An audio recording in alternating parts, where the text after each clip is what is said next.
tutoría del año pasado. Y me acuerdo cuando la hice que yo todavía seguía muy sentido por mi primer parcial de John. Mi primer parcial de biofísica fue que un wake-up call, o sea, fue un choque duro porque fue el primer parcial porque había estudiado bastante y no me fue tan bien. Y entonces este PPT lo hice básicamente como que enfocado en cuáles fueron los errores que yo más cometí y qué es lo que tienen como que saber bien para que no caigan los mismos errores que yo. Entonces algunas cosas van a estar un poco de repente, no vagas explicadas, pero de repente no hay tanta importancia, pero es porque yo sé que no tiene mucha relevancia en el parcial. Igual habrán puntos que no me los sé, o sea, cuando yo no me lo sé son de que cosas muy específicas, pero tengo anotado ahí que se lo tienen que estudiar. Como va a ser que, no sé, dónde se produce cierto neurotransmisor o algo así. Y por eso sí se llama el PowerPoint, guía para no pelear en sinapsis, porque te da sentido el día que hice este PowerPoint. Entonces, cualquier pregunta, ustedes saben que full a la orden, háganla, interrúmpanme, pregunten y si yo sé, se los contesto. Y si no, bueno, vemos cómo se puede contestar. Ok, lo primero que vamos a ver es la base. El PowerPoint, ahí no puse el temario. El PowerPoint está dividido en dos partes. La primera va a ser la parte funcional. ¿Cómo es todo este proceso de sinapsis? ¿Dónde se da? ¿Cuáles son sus componentes? Los procesos. Y la segunda parte va a ser la parte pretty, la parte que nos gusta a nosotros y que, entonces la dopamina es lo que actúa así, por eso es que me pongo alegre y después triste. Eso lo vamos a ver más adelante. Pero esas son básicamente las dos divisiones del PowerPoint. Una funcional y una que es más así como específica. Entonces, lo primero que tenemos que saber es qué es sinapsis. Yo me imagino que ustedes ya habrán estudiado un poco del tema o tendrán una noción por las clases si no han estudiado. No sé si alguien me puede decir qué es sinapsis. La persona que sea. Comunicación entre células. Comunicación entre células. No me mata esa definición. Entre neuronas. Sí. Pero es que es como el término comunicación que queda como en el aire. Sinapsis es más específico que comunicación. O sea, si una célula manda que una molécula química se está comunicando con otra. Pero ¿qué es sinapsis específicamente?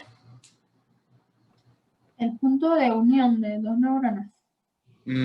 Bueno, sí, yo sé que es lo que puse en el PowerPoint, más o menos. Sinapsis se define como si ese proceso de paso de información o paso de impulsos nerviosos entre dos neuronas. Ojo, cuando es entre dos neuronas es sinapsis, pero van a ver también, lo vamos a ver mañana, que cuando es entre neurona y músculo ya no se llama sinapsis como tal, sino que se va a ver como, bueno, sinapsis a músculo, eso lo vemos mañana. Aquí les tengo los distintos tipos de sinapsis. Esta pregunta yo creo que sí vino, fue con un punto gratis, porque, o sea, puede ser entre axón-axón, axoaxónica, axón-dendrita, axodendrítica, axón-soma, axón-somática. Ajá, eso es anatomía de la neurona. Yo creo que no tengo que explicar mucho aquí porque, bueno, pues medio obvio, ¿no? Núcleo, las dendritas son las partes de al lado, el axón es como el cordón largo y, ajá.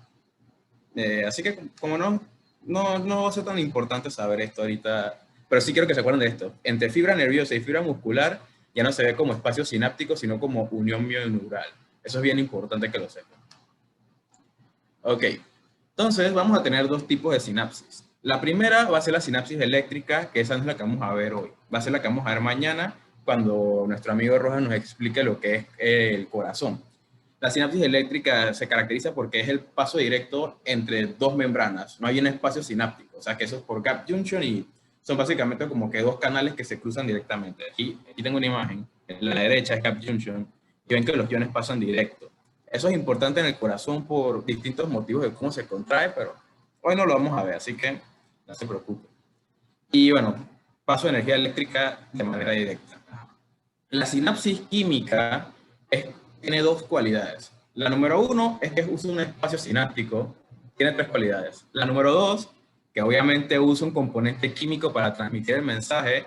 Y la número tres es que es modificable mediante fármacos. Cuando vamos a pensar de cómo, en dónde puede tener influencia la farmacología, por decirlo así, vamos a estar hablando más que nada de sinapsis química y bueno, pues eso es lo que vamos a ver más adelante cuando vemos neurotransmisores y todo ese tipo de cosas. A ver,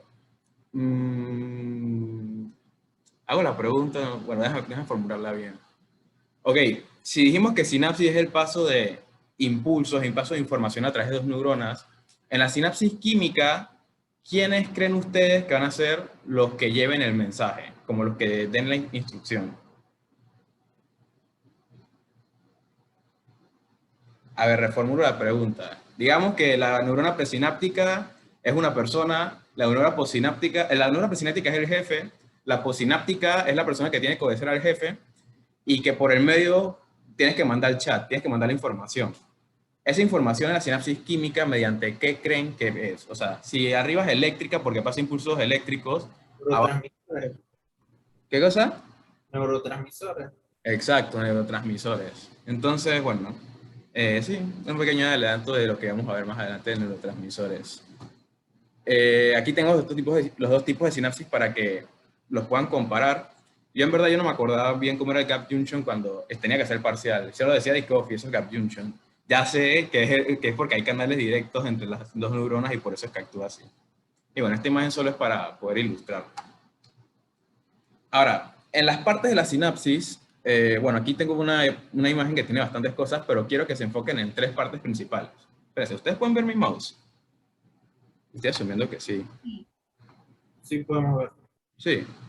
O sea, es que como yo uso fondos blancos, usualmente no se puede ver. Bueno, aquí tengo el lapicito para que se vea. Las tres partes principales de la sinapsis van a ser las siguientes. Primero vamos a tener una neurona presináptica, o bueno, también le llaman célula presináptica, ¿no? Vamos a tener un espacio sináptico y vamos a tener una célula posináptica. A ver, pregunta, ¿esto pasa en todos los tipos de sinapsis? No, ¿por qué no? ¿En cuál no pasa?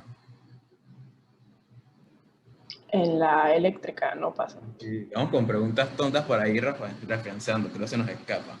Pero sí, tres partes principales: presináptica, espacio sináptico y espacio posináptico. Lo que vamos a estudiar ahora va a ser primero qué pasa en el área presináptica, qué pasa en el espacio sináptico y por último, cuando estudiemos neurotransmisores, es que nos vamos a enfocar en todo lo que sería la célula posináptica. Ok. Entonces, nuestra primera parte, que viene 100% para el parcial, y les voy a decir que se la van a preguntar prácticamente como que textual. Tipo, la siguiente cosa pasa de la siguiente manera. Ahorita hacemos preguntas para reflexionar. Lo primero que va a pasar es una llegada de potencial a acción. Eso siempre va a ser lo primero. No es que va a iniciar con la entrada de calcio, no. Lo primero va a ser la llegada de potencial de acción. Viene el potencial de acción a la neurona y eso va a activar los canales de calcio, que serían canales de calcio voltaje dependientes. Por eso es que se activan, porque cambió el voltaje de la célula presináptica. Eso va a generar la entrada de calcio y cuando entra mucho calcio, como vimos en la clase que recién dieron, si entra mucho calcio, ¿qué pasa? ¿Se hiperpolariza o se hipopolariza? Hipopolariza. Bueno, en este caso se despolariza, pero sí, se hipopolariza. Puede cambiar porcentaje y se puede de manera positiva hasta generar un potencial de acción. La situación es que en el músculo ese potencial de acción podría representar una contracción muscular, pero entre neuronas va a representar lo que sería la liberación del neurotransmisor. Entonces aquí lo que estamos haciendo básicamente es como iniciar la acción de la neurona. Entonces entra bastante calcio, se despolariza la célula y inicia el proceso que inicia con lo que es la fosforilación de la sinapsina. La sinapsina básicamente es como un complejo de proteínas que va a activar primero el complejo de proteína quinasa C. Cuando ven bioquímica van a ver que eso es básicamente un complejo que activa más cosas y eso va a activar la proteína que es calmodulina. ¿Cuál es la función de la calmodulina? La calmodulina es como, no sé si saben qué es un carrier. Es como una especie, yo me lo imaginaba como un carril que lleva todos los componentes químicos hasta la membrana. Básicamente eso es lo que es la calmodulina, como que activa la salida de los neurotransmisores hacia la membrana, como que los lleva así por el camino correcto. Así como, no sé, como el Espíritu Santo, básicamente les da el camino. Y entonces se van a activar los complejos celulares que debieron haber dado en primer semestre, que serían los complejos BAMS y los complejos, ahí debería decir, creo que es SNARE, bueno, no sé. Pero, y eso sería básicamente el complejo BAMS, que sería el de formación de vesícula, eso de que vesícula, no me acuerdo cómo era el nombre completo, pero algo de vesícula. Las BAMS se encargan de armar la vesícula y yo creo que es SNARE y no SNAP, pero las SNARE se encargan de unir la vesícula hacia la membrana. Entonces, ese último paso que estamos viendo acá es básicamente como el empaquetamiento y cómo lo envías, cómo lo metes en el delivery. Y por último, vas a llegar al espacio sináptico, es decir, espacio sináptico, no postsináptico. ¿Tienen alguna pregunta de la forma en la que se liberan los neurotransmisores? Es bien metódico y bueno, la clave es aprenderse el orden bien, imaginárselo, cómo pasan todas las cosas con un sentido. Si tienen alguna pregunta o quieren que lo repita, lo puedo hacer sin problemas. ¿No? Otra cosa, chicos, yo sé que vienen de 2 horas de clase, creo que son 2 horas, un poco más, bien pesadas, así que si necesitan un break, usualmente yo tengo los puntos de break marcados en mi mente, pero si necesitan un break, mejor díganlo a que de la nada y que nos quedemos, les queden cocinados con el cerebro. Esta clase es medio pesada, pero se puede hacer chévere si la ustedes hacer chévere, esperemos que sí. A ver, entonces aquí, bueno, esto era otra imagen, la misma imagen, esta es la que usa el profesor casualmente para explicar sinapsis. Aquí puse un 200 ampere con lo que sea menos un círculo, que lo señala el espacio sináptico, y es porque yo me acuerdo que esa pregunta vino, no sé si en un verdadero o falso, o en un llena de espacios, o no, llena de espacios no pone, o en un quiz, no estoy seguro, pero sí me acuerdo que preguntó que cuál era la capacitancia que tenía el espacio sináptico, y la respuesta son 200 amperes. Se los pongo porque sé que la pregunta me vino y fueron de las preguntas que yo decía, ¿pero cómo va a preguntar eso? ¿Qué le pasa? Entonces, para que sepan, que sí ya hacen ese tipo de preguntas. Como repaso, se despolariza la membrana, se va pasando todos los complejos celulares, todos los procesos celulares hasta que se libera de la membrana presináptica y va a llegar al espacio sináptico. En el espacio sináptico, lo siguiente que va a seguir es, bueno, puede o degradarse en el medio, que es lo que, bueno, sí, puede pasar, puede regresar a la membrana presináptica, si esto lo vamos a ver más adelante con los receptores, o puede llegar a la membrana posináptica, que va a ser básicamente lo que vamos a estudiar en este proceso. Usualmente vamos a estudiar el proceso de presináptica a posináptica. Ok. Entonces, receptores, lo vamos a clasificar por muchas cosas, según ubicación, según cómo funcionan, a ver, ¿qué más? Bueno, según por cómo están conformados. Primero, según ubicación, lo vamos a hacer en base a en qué parte están. La primera, que son las que más vamos a ver aquí, son los receptores posinápticos. Los receptores posinápticos sería como que donde se libera el neurotransmisor principal. Por lo menos aquí vemos que una neurona que tiene glutamato, que libera glutamato, está liberando hacia donde están los receptores de glutamato, y entonces esta sería presináptica y esta sería posináptica. Vamos a tener los autorreceptores, que son neuronas de feedback. Esas básicamente son neuronas que suelen estar en la misma neurona presináptica. Y bueno, esto lo vamos a ver en algunos neurotransmisores que tienen autoinhibir. O sea, hay neurotransmisores que van a generar mucha excitación, y esa excitación debe ser regulada porque mucha excitación puede llevar a eventualmente un problema, ¿no? O sea, si constantemente entra sodio, llega un momento como que, ok, ya entró demasiado sodio que nos está haciendo daño. Entonces, el autorreceptor es básicamente para regular que no estén saliendo constantemente los neurotransmisores. Los heteroreceptores es un concepto medio complicado de entender. De hecho, yo lo entendí hace poco dando neuroanatomía. Y básicamente son, como por decirlo así, la side chick, como que la que está ahí para complementar la relación. La relación principal es entre la presináptica y la posináptica. Y bueno, aquí el heteroreceptor funciona básicamente como un regulador de los otros neurotransmisores. En vez de ser de feedback que regula la presináptica, esta va a entrar a la posináptica y va a, por decirlo así, a aligerar o aumentar el proceso que está realizando ese otro neurotransmisor. Ahorita, bueno, no creo que no puse el ejemplo porque era un poco complejo, pero imagínenselo como si fuera disque un coach que cuando está pasando la acción dice disque dale más o dale menos. Se lo dice la neurona prosináptica. Entonces eso es como la función del heteroreceptor. Y por último vamos a tener los receptores intracelulares, que eso lo vamos a ver más que nada en lo que son los receptores hormonales. Eso se ve más en bioquímica que en biofísica. Y bueno, intracelulares van a actualmente hacer un cambio en lo que sería ya dentro de la misma célula. No solamente estimulando entrada de sodios de la membrana. O sea, los de arriba son de membrana y los intracelulares van a hacer un cambio ya dentro de la célula, no en la membrana celular. ¿Alguna pregunta de los receptores? ¿No? Ok. O sea, los autorreceptores inhiben, los heteroreceptores regulan y los los receptores intracelulares son los de hormonas. Ok, te explico. Aquí no estamos viendo la acción como tal. Aquí estamos pensando en la ubicación que tiene. Yo te digo la opción de cómo suele funcionar, pero la verdadera razón de por qué se llama autorreceptor es porque sale de una neurona y regresa a la misma neurona. Autorreceptor es porque está en la misma neurona presináptica. Heteroreceptor es porque forma parte de algo fuera del sistema. Tenemos un sistema que sería presináptico, postsináptico, y tenemos un tercero que funciona como, bueno, por eso dicen éter, porque está fuera de, actúa como por fuera. Y bueno, intracelulares es que tú estés adentro. O sea, las funciones sí suelen estar así, puede que el autorreceptor también estimule, quién sabe, pero básicamente la razón del nombre es la ubicación en donde se encuentra en la membrana, no por la función, ¿ok? Ok.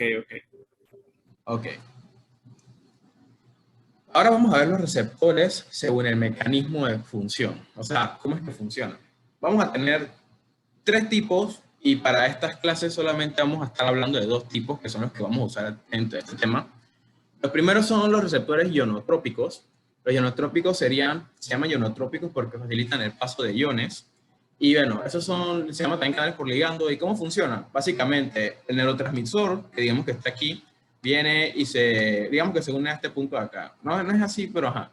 Se abre aquí y lo que va a hacer es que se abra el canal. Y el canal va a ser el paso directo de iones a través de la membrana. Vamos a tener receptores con actividad enzimática, que bueno, pues esos suelen ser esos son más hormonales usualmente, pero son como este que tenemos en el 3. No sé si ustedes dieron en biología celular, no sé si se acuerdan de biología celular, que hablan del receptor por tirosina quinasa, que cuando llega, se activa, se transduce y empieza a liberar bastante fósforo dentro de la célula y eso inicia mecanismos. Receptores con actividad enzimática es básicamente que van a inducir la fosforilación dentro de la célula. Y por último son los acoplados a proteína G, que lo vamos a ver más adelante, o metabotrópicos, y son los que funcionan con un segundo mensajero. ¿A qué me refiero con esto? Estos son el punto 2, que no está bien representado por la imagen, pero básicamente va a ser un complejo muy grande. Primero va a haber un receptor celular que va a recibir el neurotransmisor, este va a inducir un movimiento de fosforilación dentro de la célula, eso cambia de un complejo, muchas cosas que vamos a hablar más adelante. Por ahora, ¿qué me interesa que sepan? Ionotrópicos, paso de iones directo, o sea, directo a través de la membrana. Y metabotrópicos o proteína G es que, bueno, van a tener un proceso de segundo mensajero. Si se saben eso ahorita mismo, estamos bien. ¿Ok? Y bueno, ya les dije que la imagen era primero ionotrópico, segundo proteína G, el tercero es de tipo enzimático y el cuarto sería un receptor intracelular, que básicamente está hecho para hacer cambios de transcripción y traslación. Ahora vamos a ver lo que es el proceso de la proteína G. Una pregunta, ¿ustedes en este tema se sienten, o sea, en el inicio del tema, se sienten como claros o sienten que es donde tienen más confusiones? Quiero saber para saber qué tanto debo dedicarme a explicar esta parte o si debería hacer lo que estoy haciendo con honestidad.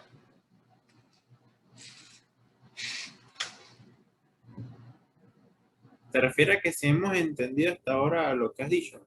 No, me refiero a que viendo, ¿cuándo es tu parcial?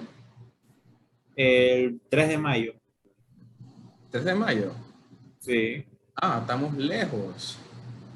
Bueno, no lejos, pero relativamente. 2 semanas. Sí, tienen tiempo para estudiar. ¿Ya terminaron de dar sinapsis?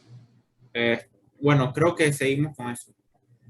No, el profe creo que como lo quería hacer el lunes, ya pasó sinapsis, creo que está en músculo esquelético.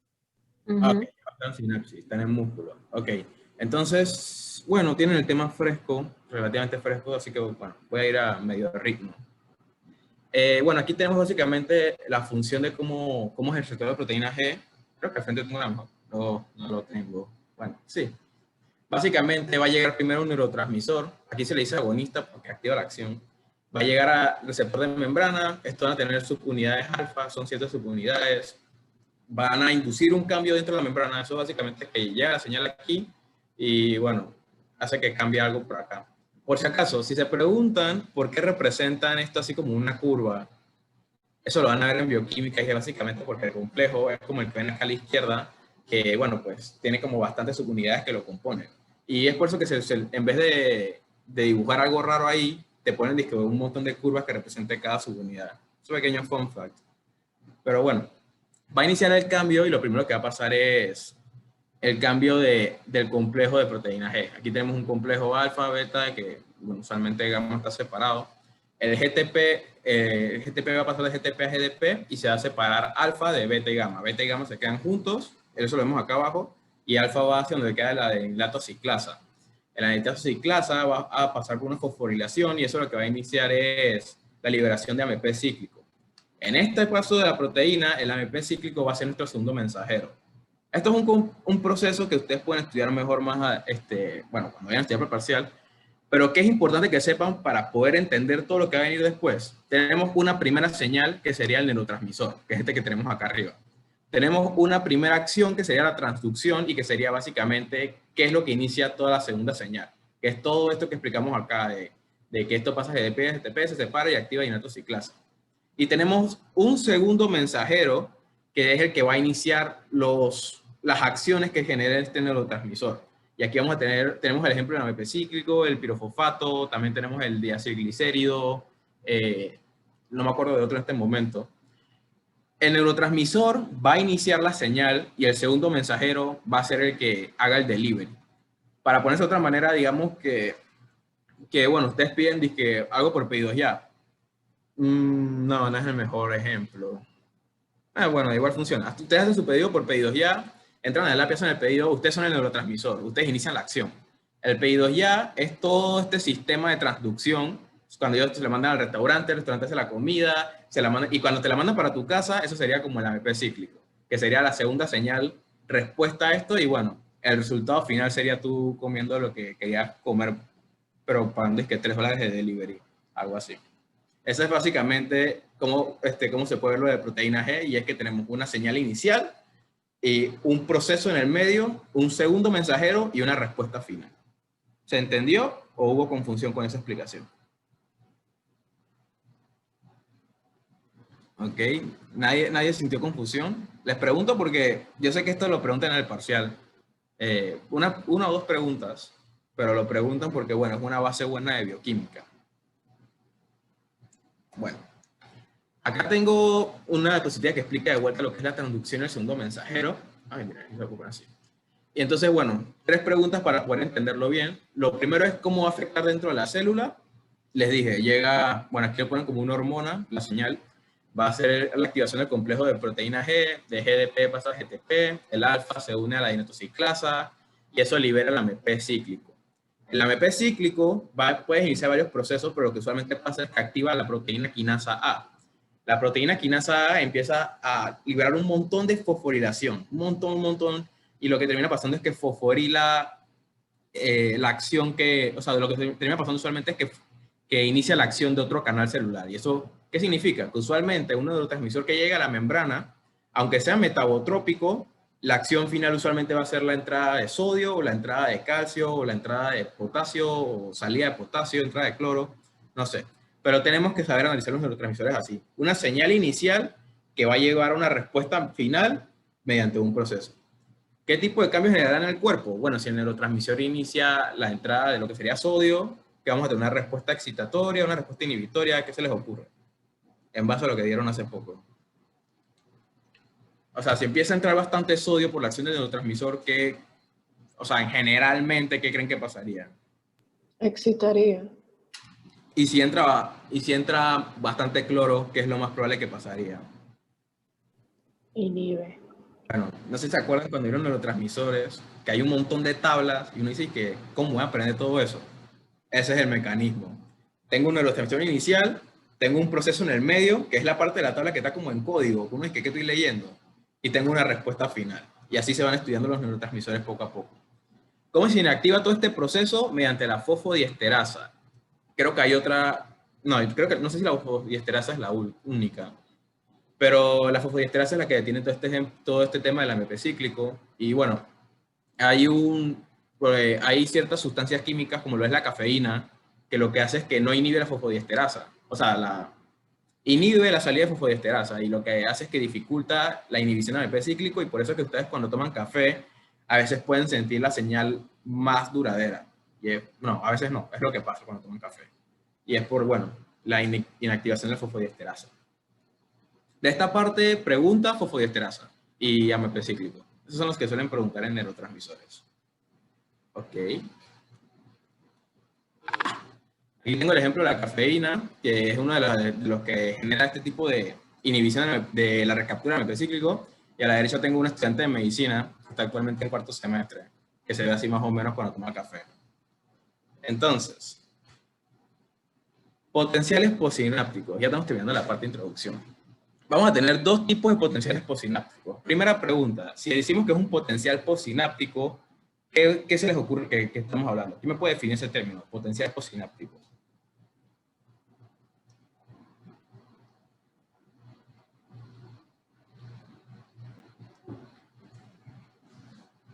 Oigan, quien sea. Si no regalo sneaker, nadie va a contestar, que esto está con ustedes.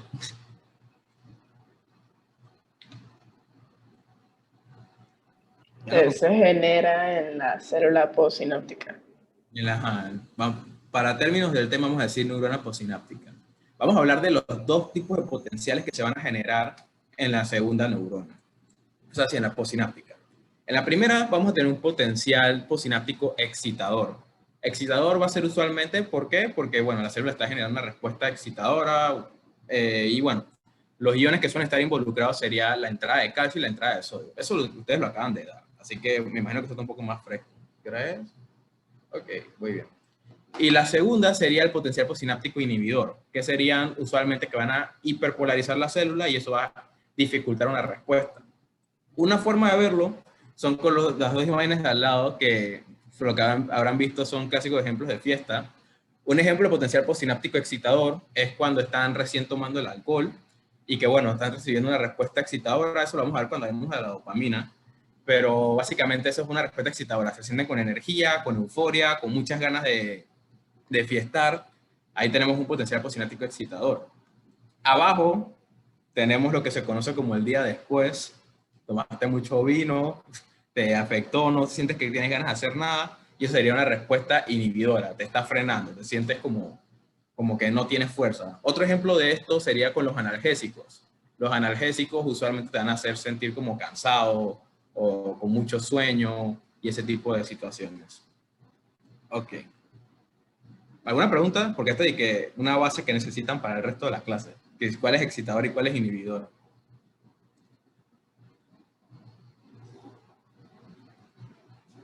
Ok. O sea, los excitadores son los que liberan calcio. No, O sea, no, los que promueven, los que abren los canales de calcio.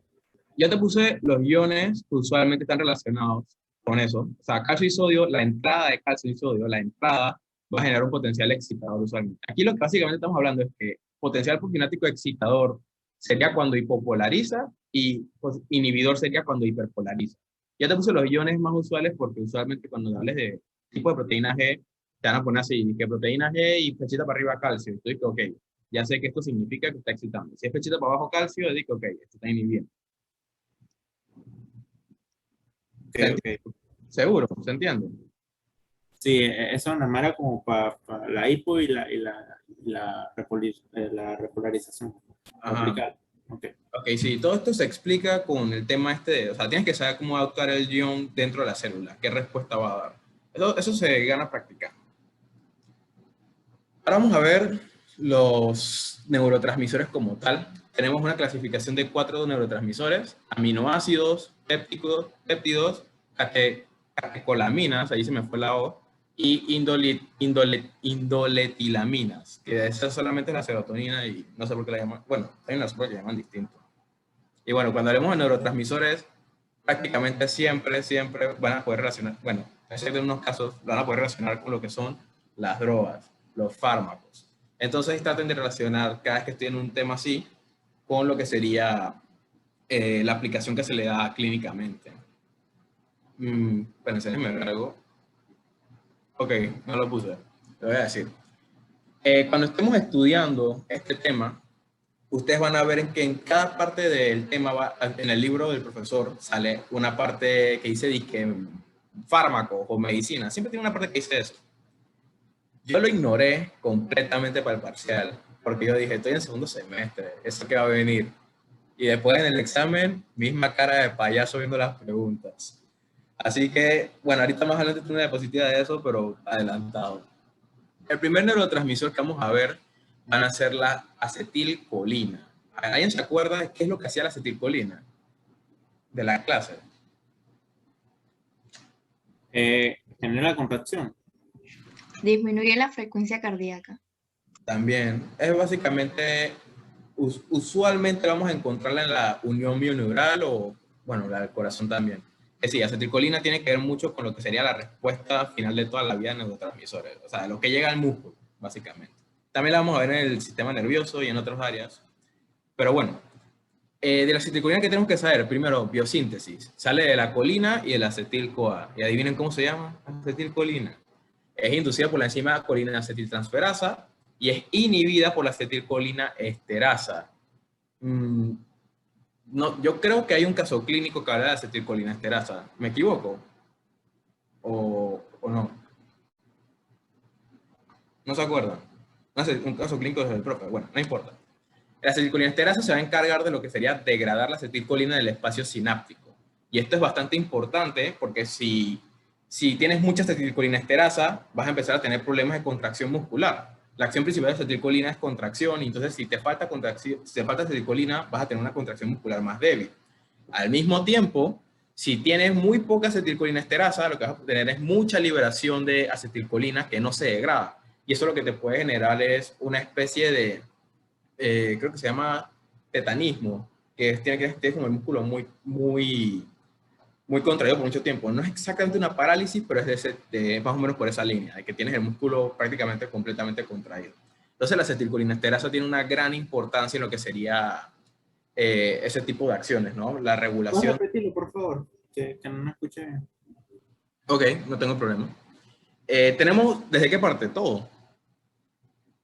Lo que dijiste de los tétanos y eso. Ok, no estoy seguro si es tétano, tengo que buscarlo. Pero acetilcolina esterasa tiene la función de degradar la acetilcolina. No la función, lo hace. Eso no es su función, solo lo hace. Entonces, lo que va a pasar es que si tienes falta de acetilcolina esterasa, no vas a degradar la acetilcolina. Y lo que va a pasar es que la acetilcolina se va a quedar muy unida al receptor, muy presente en el espacio sináptico, y eso te puede crear este tipo de, voy a decir por ahora tetanismo, y cuando averigüe el término te lo digo. Pero es básicamente... Es una parálisis espástica, es la palabra que estás buscando. El tétano es una forma de parálisis espástica. Parálisis espástica es eso, que no puedes mover la extremidad porque todos los músculos están contraídos en ese momento. ¿Ok? Está muy fuerte, entonces es como, está rígida, el miembro está rígido. La palabra es parálisis espástica. El tétano es una enfermedad que, a través de mecanismos que no voy a discutir ahorita, realiza esa parálisis espástica. Entonces, como dice Augusto, siempre se está liberando esa acetilcolina, se mantiene ahí y el músculo se mantiene en contracción. Gracias, Saúl. Y bueno, sí, eso es la gran importancia de la acetilcolina esterasa. Yo me acuerdo que ese era un caso clínico del profe, pero si no es así, pues, lo más probable es que sea una pregunta de parcial. Y bueno, a ver, aquí tengo un ejemplo de la toxina del botulismo. Esto sí sé que fue un caso clínico porque fue el mío. Y en el botulismo vamos a tener un problema que sería a nivel presináptico. En el botulismo lo que tenemos es básicamente que las proteínas que les había hablado de las PAMs y SNRF, que tienen que formar la vesícula y liberarla, se van a ver cortadas, o sea, se van a ver interrumpidas por la toxina del botulismo. Y lo que va a hacer eso es que no se puedan liberar al espacio sináptico, y lo que eventualmente va a llevar a la poca liberación de acetilcolina, lo que va a llevar a contracción muscular débil. Repito el proceso. Botulismo afecta la liberación de acetilcolina de la neurona presináptica. Hace que salga poca acetilcolina, y si tienes poca acetilcolina en el espacio sináptico, significa pocas señales llegando a la fibra muscular, lo que eventualmente lleva a poca contracción muscular. ¿Se entiende el proceso del botulismo? De la toxina del botulismo. Sí. Esta es una pregunta que viene en el parcial. Los casos clínicos vienen en el parcial. Como 4 o 5 preguntas, pero vienen en el parcial. Así que no los ignoren, vienen para el parcial. ¿No puse el curare? Ay, no lo puse. Bueno. Vamos a tener... Bueno, ¿alguna pregunta hasta aquí? ¿No? Ok. Entonces, vamos a tener dos tipos de receptores colinérgicos. Si decimos que son receptores colinérgicos, ¿hacia qué neurotransmisor es?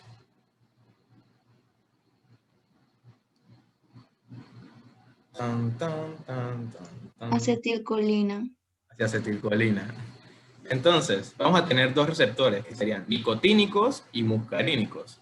Los nicotínicos van a ser de tipo ionotrópico. ¿Qué decíamos que eran los receptores ionotrópicos? ¿Se acuerdan? ¿El paso de qué? De iones. El paso de iones directo a través de la membrana. Y el segundo serían los muscarínicos, que son metabotrópicos. Los metabotrópicos que utilizan para dar la señal. Segundos Segundos mensajeros. mensajeros. Espérate, que no escuché. ¿Qué dije? Vamos a dejarlo como proteína G, pero sí, esto es ese complejo, el complejo de proteína G. Entonces, los nicotínicos van a ser nicotínicos musculares, bueno, como el que suelen tener los músculos, y nicotínicos neuronales, que se van a dividir de tipo neuronal y de tipo ganglionar, que bueno, más adelante entenderán que es de tipo ganglionar. Por ahora no se preocupen, que ni vino. Y la segunda van a ser los muscarínicos, que van a tener 5 funciones. Son M1, M2, M3, M4 y M5. La forma de aprenderse neurotransmisores es utilizar memotecnias. No se pueden estudiar todo eso como si fuera pura memoria, porque es de que no va a pasar. O sea, no va a pasar. Entonces, ¿cómo me lo aprendí yo? M1, M3 y M5 son excitadores. Y M2 y M4 son inhibidores. Ese punto que puse de último de aprenderse la ubicación viene. Y las importantes que me acuerdo son M1, creo que M1 se encuentra en el encéfalo, M2 sé que es del corazón, M3 sí que ya, M3 creo que es el músculo, y M4 y M5 no estaría seguro. Tengo aquí el libro al lado, pero de verdad que eso es algo que ustedes se pueden estudiar, pero usen ese tipo de atajos mentales. No se compliquen intentando memorizarse todo, sino que, bueno, agarren disque, a ver, ¿cómo puedo generalizar los neurotransmisores? A ver, aquí tengo el libro al lado. Ajá, y tienen que aprenderse si es por IP3, si es por PLC, y... Ajá, y bueno, M3 es músculo liso. Ay, no lo dije mal. ¿Alguna pregunta respecto a receptores colinérgicos? Por ahora es importante que sepan, ionotrópicos, los nicotínicos, y los muscarínicos serían metabotrópicos. Hay una pregunta de parcial que viene, que es por qué se llaman nicotínicos. Alguien debe saber la respuesta ya. ¿Quién la puede decir? ¿Por qué se llaman nicotínicos?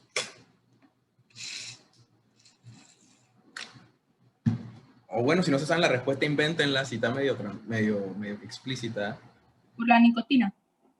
Exacto, se descubrió en estudios que se usaban con la nicotina, y por eso que se llamaron nicotínicos. Y los muscarínicos, yo sé que es algo que dijeron en clases, así que me lo pueden responder. Es algo de Un hongo. hongo. Ajá. Y es el hongo de la muscarina. Que bueno, también en estudios de la muscarina fue que se pudo evaluar este tipo de pruebas.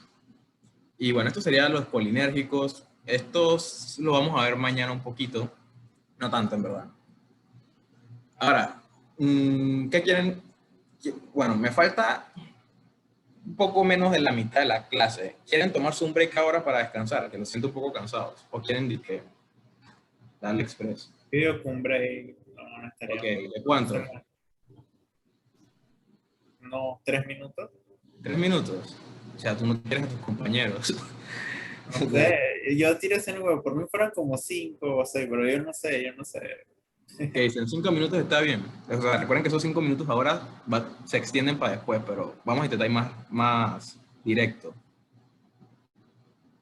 Ok, bueno, 5 minutos, 8:48 y a las 8:53. Yo los espero aquí. Si tienen alguna pregunta también la pueden hacer. No tengo problema.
Ok, ya van a ser las 8:53. Ya vamos a iniciar pronto.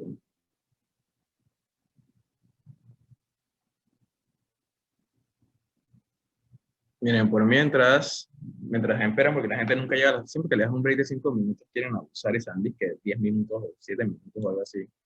Cuando tengan breaks, que en una clase muy larga, en básico no pasa tanto, pero en preclínico sí me está pasando, les recomiendo full que siempre tengan como que 3 pilares. Muévanse, hagan un poco de ejercicio o lo que sea, aunque sea caminar por su casa, o sea, en esos 5 minutos, muévanse un poco para que el cuerpo vuelva como a despertarse. Tomen agua, que es bien importante que siempre estén hidratados para poder aguantar la clase. Y si tienen que ir al baño, vayan al baño, obviamente. Y lo último, como que, o sea, respiren, traten de no quedarse como que encerrados en el área de estudio, párense, caminen. Eso es que, literal, cuando yo estudio, yo tengo breaks de 5 minutos cada 50 minutos y lo que hago es que me pongo a hacer pechadas o a saltar o lo que sea, pero esos 5 minutos son para revivir el cuerpo. Entonces bueno, lo van a entender un poco más con hidrostática, pero es un pequeño consejo para que mejoren sus sesiones de estudio y sus clases largas. Bueno, ya son las 8:53. ¿Quieren iniciar? No, ¿qué quieren? Vamos a iniciar, porque yo sé que están ahí. ¿Están ahí? Ok. Y miren si no resulta que el PPT es viejo, meme de agosto, en serio. Bueno, ¿cómo vamos a hacer con el resto de los neurotransmisores? Vienen que las 3 mejores diapositivas que he hecho en mi vida. Lo primero, en verdad son demasiados neurotransmisores como para poder memorizarte. Entonces tienes que buscar cómo vas a tener memotines para los datos. Los consejos que les voy a dar ahora son consejos basados en la vida real, no son inventos. De verdad que yo el primer parcial de física saqué, me acuerdo que bueno, el semestre lo reventé porque aprendí a estudiar, pero esto es un proceso de aprendizaje. Estoy dispuesto a escuchar ideas y opciones. A lo largo del PowerPoint voy a presentarles distintas preguntas que son las que suelen venir para el parcial o que son claves para poder entender qué es lo que importa de cada punto. Estos fueron los errores que yo cometí el primer parcial, que de verdad que wake up call. Lo primero, los segundos mensajeros. Todo eso de PLC, AMP cíclico, y es que eso que va a venir. La pregunta de falso. Los receptores muscarínicos de tipo 3 actúan en los músculos lisos por mediante liberación de calcio. Y uno es que, ¿cómo? El profesor John tiene la característica que a él le gusta poner preguntas con muchos puntos claves y que cada punto de eso puede ser un verdadero o un falso. Entonces, para poder tener ese análisis claro, tienes que estar claro de cómo es cada receptor. Y para eso no puedes olvidarte los segundos mensajeros, no puedes olvidarte del tipo de receptor que es y no puedes olvidarte de dónde se ubica el receptor. Augusto no le metió en mente en qué parte del cuerpo actuaba. Hay una tercera fila en cada cuadrito que te dice, eso está en el encéfalo, eso está en el corazón, eso está en la sustancia negra. ¿Y qué dije yo? Eso no viene. Vino. Así que no lo ignoren. Y por último, yo pensaba, como les dije, la farmacología no viene porque estoy en segundo semestre, que me van a preguntar tipos de medicina agonista. Y sí vino. Pero eso es, con solo leértelo ya estás como ubicado de qué es lo que tienes que responder. Entonces, hay una prueba de farmacología que es bien tediosa porque no la entiendes en ese momento, pero no la ignoren porque sí va a venir.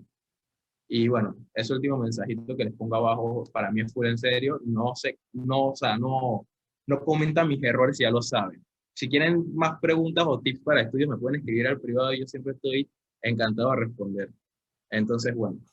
Una pregunta, ¿nos pueden pasar los PPT que hemos dado el día de hoy? No, mentira, sí se lo está pasando.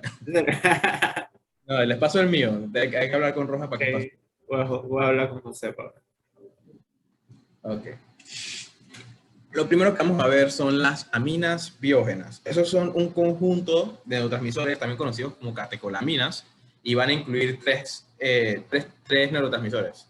La dopamina, que es muy famosa entre nosotros, la noradrenalina y la adrenalina. También van a conocerlo como norepinefrina y epinefrina, por si lo ven y se confunden. Estas preguntas que tengo al lado son las preguntas que si las pueden responder, están listos para el parcial. ¿Quiénes son? Los que les acabo de decir, dopamina, noradrenalina y adrenalina. ¿De dónde derivan? Todas derivan de lo que sería la tirosina. Aquí en la imagen ven L-tirosina, pero bueno, eso lleva de un común que es la tirosina. Esta pregunta viene. ¿Qué sustancias la degrada? La MAO, que es que monoamidooxidasa, y la COMT, que es así que no me acuerdo qué era. Si alguien lo sabe, lo puede decir, pero yo no me acuerdo qué significaba COMT. Y por último, los sitios de producción, que increíblemente yo los empecé a aprender a memorizar ahora que estoy en cuarto semestre, porque ahora entiendo qué me dice cuando dice sustancia negra y todo eso, pero igual ustedes lo pueden estudiar solamente leyendo el libro. Si ustedes pueden contestar estas 4 preguntas respecto a biosíntesis, todo lo que pregunten en el parcial de ese tema lo van a tener bien. Siempre viene mucho este tema y siempre va a venir en agrupaciones, tipo, las siguientes son derivadas de la tirosina, excepto, y te ponen la dopamina, noradrenalina, adrenalina y acetilcolina. Y uno dice que es la acetilcolina porque no deriva del mismo lugar. Entonces, bueno, ¿alguna pregunta de la parte de biosíntesis, de cómo se genera? Solo hay que saber esto de tirosina, de la tirosina deriva, pasa a dopamina, adrenalina y adrenalina. En el PowerPoint del profe yo creo que hay un montón de enzimas. Eso no viene, así que no se preocupen. Ok. Vamos a hablar primero de los receptores adrenérgicos. Aquí tenemos una tabla muy bonita con toda la información que tenemos, pero tenemos que aprender a sintetizarla. ¿Cómo vamos a sintetizarla? Primero vamos a ver los receptores alfa. Tenemos alfa 1 y alfa 2. Esto pone 3 letras, pero en verdad es 1, 2 y beta. Los alfa 1, si se dan cuenta, todos son excitadores. Todos generan una respuesta excitatoria. Entonces vamos a tener por IP3 y por diacilglicérido. Esa pregunta viene. Los alfa 2 son todos inhibidores. Y bueno, aquí te ponen que el primero es por AMP cíclico, pero son los 3. O sea, son el grupo entero. Los 3 son por AMP cíclico inhibido. Y los betas son excitadores, los 3, por AMP cíclico. Entonces, ¿qué tienen que saberse? Alfa 1 y beta, excitadores, alfa 2 inhibidores. O si quieren solo apréndanse que alfa 2 es inhibidor. Y ya con eso ustedes pueden ir como sintetizando la tabla para que sea más fácil su estudio. Busquen ese tipo de técnicas. Recuerden que esos son 2 mensajeros. Alfa 2 y beta usa AMP cíclico, pero alfa 1 usa IP3 y diacilglicérido. Esa pregunta viene. Ok. ¿Alguna pregunta respecto a los adrenérgicos? Respecto a este punto de los adrenérgicos. ¿Yo puse? No lo puse. ¿Ustedes con qué relacionan la adrenalina, usualmente? Con un susto. Con un susto.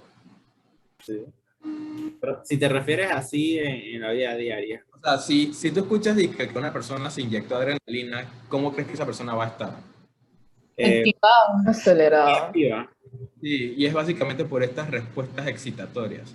Pero ¿por qué tenemos un canal inhibidor? Esto lo van a entender en anatomía, se los digo solo para que lo sepan, y es porque hay 2 sistemas nerviosos, uno simpático y uno parasimpático, y hay una parte del cuerpo que actúa contrario al resto del sistema, que todos se activan menos esa, y por eso es que hay un inhibidor. No voy a entrar en detalles porque no vale la pena, pero es para que sepan por qué hay 2 que son excitadoras y una que es inhibidora. De hecho, Dale, Augusto. Yo les digo ahorita. sí, es que me acordé que el inhibidor son los genitales, porque si está persiguiendo un oso, no puede estar excitado en los genitales porque va a ser algo contraproducente. Entonces, por eso es que también tienes ese canal inhibidor. Ok, chicos, a partir de aquí, en esta clase, cuando lo estudien para su parcial, van a ver neurotransmisores y van a ver sus receptores. Y siempre les digo a los muchachos, tengan en cuenta, los efectos de un neurotransmisor no son propios por el neurotransmisor. El neurotransmisor no hace nada, solo activa un receptor. El efecto que va a causar va a ser por el receptor, ¿ok? Es por eso que un mismo neurotransmisor puede causar vasodilatación en un órgano y vasoconstricción en otro, porque lo que va a depender es la cantidad de receptores que tenga cada órgano. ¿Se comprendió eso? ¿O quedó alguna duda? ¿Ok? No asimilen que este neurotransmisor hace y hace y hace y hace. No hace nada. Lo único que hace es activar un receptor. Eso es lo que hacen todos los neurotransmisores. Activar un receptor. Los receptores son los que tienen la función. ¿Ok? Por ende, ustedes van a encontrar que por lo menos la adrenalina en el corazón causa vasoconstricción. vasodilatación, perdón. En el corazón causa vasodilatación, pero en las arterias periféricas, en la arteria de cualquier otro órgano va a causar vasoconstricción, porque necesita que llegue más sangre al corazón para que bombee más fuerte, porque si estoy huyendo, porque un oso me está persiguiendo, necesito que mi corazón funcione más, pero yo necesito que la sangre no se vaya a otros órganos, sino a órganos centrales para mantenerme vivo, al corazón, pulmones, cerebro, etc. Por eso no se confundan si ven que un neurotransmisor hace un efecto en algún lado y causa otro efecto en otro, un efecto diferente u opuesto en otro lado, ¿ok? Se tienen que aprender los receptores, si son estudiantes de Jones, sí. Eso se aprende mejor en fisiología y en farmacología, ¿ok? Cuando lo pueden correlacionar bien. Pero solo quiero que se comprenda eso, porque eso puede ser bastante complicado de entender de por qué un neurotransmisor puede causar una cosa u otra. Y siempre recuerden que la fisiología es lógica. Siempre, toda la fisiología es lógica. Todo pasa por una razón. Si yo estoy liberando, por ejemplo, la adrenalina. Si yo estoy, ¿en qué momento se libera adrenalina? Díganme un ejemplo. Vamos a suponer, no sé, cuando estás corriendo a lo mejor porque por algo, una razón es que te van a robar, vamos a suponer. Me van a robar. Ok, bueno, me van a robar. Ok, estoy corriendo, estoy gastando energía. Necesito que mis bronquios se contraigan o se expandan. Los bronquios se expandan. ¿Qué causa la adrenalina en los pulmones? Broncodilatación. ¿Ok? Necesito que mi corazón lata más rápido o más lento. Más rápido. Más rápido. ¿Qué causa la adrenalina en el corazón? Causa una taquicardia. ¿Ok? Y como ya vimos, aumenta el tamaño de los vasos en el corazón, las coronarias, para que llegue más sangre al corazón y pueda seguir latiendo. ¿Qué causa la adrenalina en los vasos periféricos? Vasoconstricción, por lo mismo que ya les hablé. ¿Ok? Entonces siempre piensen en qué momento se va a liberar ese neurotransmisor y qué va a generar. ¿Ok? Piensen qué va a generar. Por lo menos no, eso ya es más complicado, eso lo vemos después. Ahorita nada más quiero que consideren eso, que el neurotransmisor no hace nada, lo hace el receptor. Pero mantengan la lógica, la fisiología es lógica, ¿ok? ¿Eso confundió a alguien o aclaró un poquito las preguntas que tenía? ¿Alguien tiene alguna pregunta? Bien, ok, puedes continuar. Tengo una preguntita, pero es de la tabla. Ahí veo que arriba dice que GQ y un /11 y abajo G y O. Ok, ese es el tipo de proteína G, pero en verdad ahí solo tienes que saber que todos son IP3. Él no te los ponen todos, pero todos son del mismo segundo mensajero. Pero eso de GQ11 no te lo van a preguntar ahora. Ni en bioquímica a mí no me lo preguntaron. O sea, no sé ni si en farma lo preguntan. El tipo de proteína G y eso. Pero, Sí, y en por farmacia es ejemplo, relevante. okay. Pero, y por ejemplo, si yo voy a estudiar la tabla, ¿qué es como lo que tengo que aprender a leer? O sea, ahí, ¿qué está aumentando y eso? O sea, donde dice GQ11. Bueno, como te digo, en la tabla es que no lo ponen todos, pero en los alfa y en los beta, en el alfa todos son por IP3 y diacilglicérido, y en los alfa 1 y en los alfa 2 todos son por AMP cíclico, pero solamente lo puso en el primero. Si te lees el libro, vas a ver que te lo pone en paréntesis. Dice que los receptores alfa 1, A, B y D son por IP3 diacilglicérido. Y no si trifosfato, creo que es IP3. Así que bueno, es básicamente todos son lo mismo. Entiendo la confusión. Creo que puedes continuar, Agus. Ok. Ahora vamos a ver lo que es la dopamina. Ay, la dopamina es tan bonita estudiarla, responsable de tantas cosas. Como les digo, hay que aprender a estudiar la dopamina de manera inteligente, como todos los neurotransmisores. Si aquí vemos, D1 y D5 son excitadores, o sea, potencial poscináptico excitador, y D2, D3, D4 son inhibidores. Y así mismo te lo estudias. D1 y D5 son excitadores, D2, D3, D4 inhibidores. La ubicación es bien importante porque las patologías que se van a dar van a estar relacionadas mucho con el sector que es. D1 y D5 están muy relacionados con lo que sería, bueno, D1, bueno, mentira, eso es neuroanatomía, mejor ni lo digo. D2 y D3, D4 van a ser usualmente inhibidores. Y bueno, aquí tienen que aprenderse que la ubicación de D2, D3, D4, pero hay una forma de sintetizar todo esto de la dopamina, y es con esta diapositiva. De 1 y de 5 van a ser usualmente los que son los receptores que suelen estar activados en el momento que tú tomas disque, alcohol en la fiesta. Son de tipo excitatorio y por eso es que sientes como que alegría, te sientes en buen estado de ánimo y todo esto.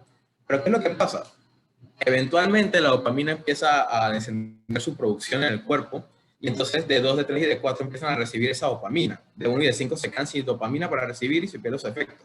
Y entonces de 2, de 3 y de 4 que son inhibidores, lo que te generan es ese sentimiento como de que no puedes con nada, que no tienes energía. Y es porque de 1 y de 5 van a ser los primeros en recibir la dopamina, pero cuando se bajen las cantidades de dopamina va a activarse de 2, de 3 y de 4 que te van a dar ese sentimiento inhibitorio. ¿Se entendió? Pregunta, Ajá. una pregunta. Si bloqueo los canales de 2, de 3, de 4, tengo el efecto contrario. Ajá, de 1 y de 5 son excitatorios y de 2, de 3 y de 4 son inhibitorios. Esa es la forma simplificada de lo que es la dopamina. No, sí, pero si bloqueo yo esos receptores de 2, de 3, de 4, tengo el efecto contrario, ¿o no? O sea, podrías tenerlos, sí, pero en verdad No entendí la pregunta. ¿Cómo era la pregunta? que si bloqueas de 2, de 3 y de 4 tendrías el efecto contrario de excitación. O sea, la excitación, claro, definitivamente. También considera que los receptores muchas veces se activan por concentración. O sea, cuando tienes una alta cantidad eso se llama afinidad del receptor. Cuando tienes una alta cantidad de la sustancia, algunos receptores se van a activar, ¿ok? Cuando tienes una cantidad menor, se van a activar otros receptores, porque no alcanza el umbral, ¿ok? Eso pasa también, por ejemplo, con la adrenalina. Cuando está a niveles fisiológicos normal, se van a activar los receptores beta, pero cuando está aumentada, por lo menos cuando se inyecta, se activan los receptores alfa, porque la concentración no es suficiente para activar los receptores, ¿ok? Por eso es que a veces vas a ver que a pesar de que ambos receptores estén disponibles, solo se va a activar uno de ellos, es porque uno de ellos es más afín que el otro, ¿ok? Esa es una explicación también. Y eso es precisamente lo que pasa aquí. De 1 y de 5 necesitan una mayor concentración para activarse y cuando bajan los niveles de dopamina es lo que hace que active de 2, de 3 y de 4 y te dé como el bajón. Eso pasa con la cocaína, el alcohol, con un montón de drogas. Ese concepto de afinidad es muy importante que lo tengan en cuenta porque así funcionan muchísimas drogas, ¿ok? Y van a estar resumiendo dopamina. Aquí les pongo un ejemplo de cómo es lo que pasa en la enfermedad de Parkinson. No me acuerdo si está bien en el parcial, pero me acuerdo que sí está en su PowerPoint. Y bueno, la enfermedad de Parkinson, su etiología ahorita mismo no les interesa, eso más adelante, de cómo la sustancia negra, eso no importa ahora. Pero lo que termina pasando es que básicamente se afecta la liberación de dopamina en la base del cerebro, que es la que tiene que ver un poco con la activación del movimiento. Y al tener menos dopamina, tienes más dificultad para iniciar el movimiento, y eso es lo que pasa con la enfermedad de Parkinson, que tienes problemas para iniciar el movimiento. Entonces, bueno, esa es como la correlación que se le puede dar a la presencia de dopamina. Pero bueno, eso tiene mucha más información que ahorita no necesitan. ¿Ok? ¿Alguna pregunta de dopamina? Ok, seguimos. El siguiente neurotransmisor que vamos a ver es la serotonina, también conocida como, le dicen la hormona de la felicidad, pero en verdad es un neurotransmisor, no es una hormona. Entonces, viene del L-triptófano. ¿De dónde venía la dopamina y las catecolaminas? La tirosina. La tirosina. Esta viene del L-triptófano, no tirosina. Pregunta de parcial. Va a ser también degradada por la MAO y se produce en el encéfalo y usualmente va a ser capturada por lo que son plaquetas. Por eso se usa capturar plaquetas. Pero aquí lo importante es el triptófano y MAO. Sus funciones van a depender mucho de qué receptor estamos hablando, como habíamos dicho. Aquí también agrupen. 5-HT1 siempre va a ser en el tratamiento de la migraña. Los dos son G inhibitorios de AMP cíclico. El 5-HT3 es área póstrema, este es ionotrópico. Y bueno, si hablamos de área póstrema, siempre vamos a hablar del control de reflejo del vómito. Y por último, el 5-HT6 es el que se usa en ansiolíticos y antipsicóticos. Pregunta de parcial de aquí del tratamiento de la migraña. Bueno, aquí no tengo tan claro el mecanismo. Lo sé más o menos, pero si Raúl lo podría explicar mejor que yo. De verdad que no tiene sentido. Cuando lo vayas a estudiar en farmacología, eso no tiene sentido. No, eso o sea, dice que como es inhibidor, lo que hace es que genera vasodilatación. Y eso es lo que... Vasodilatación. Ajá, Pero libera- no tiene sentido porque hay fármacos que, eso se llamaba fenotriptilina, algo, tenía el nombre del fármaco, era con esa, pero son, literalmente inhiben ese receptor y causan vasodilatación porque se cree, ni siquiera se sabe cómo funciona la migraña, pero se cree que son vasoconstricciones espontáneas en arterias que irrigan el cerebro. Entonces, como llega menos sangre, te empieza a doler la cabeza y se utilizan esos fármacos. Y sí sirven, quiero decir que sí sirven. Lo que pasa es que muchas veces no se entiende muy bien cómo, pero sí sirven.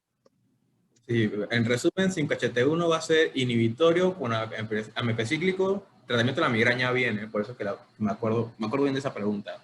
5-HT3 es vómito y es ionotrópico, puede que te pregunten eso. 5-HT6 es el único, ¿verdadero o falso? 5-HT6 es el único receptor ionotrópico de los receptores de serotonina, ¿verdadero o falso?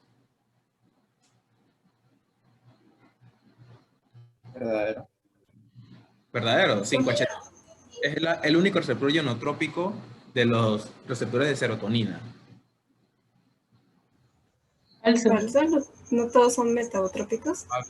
Todos son metabotrópicos menos el 5-HT3. Este es el único ionotrópico. Miren, receptor de canal iónico. Eso lo hace ionotrópico.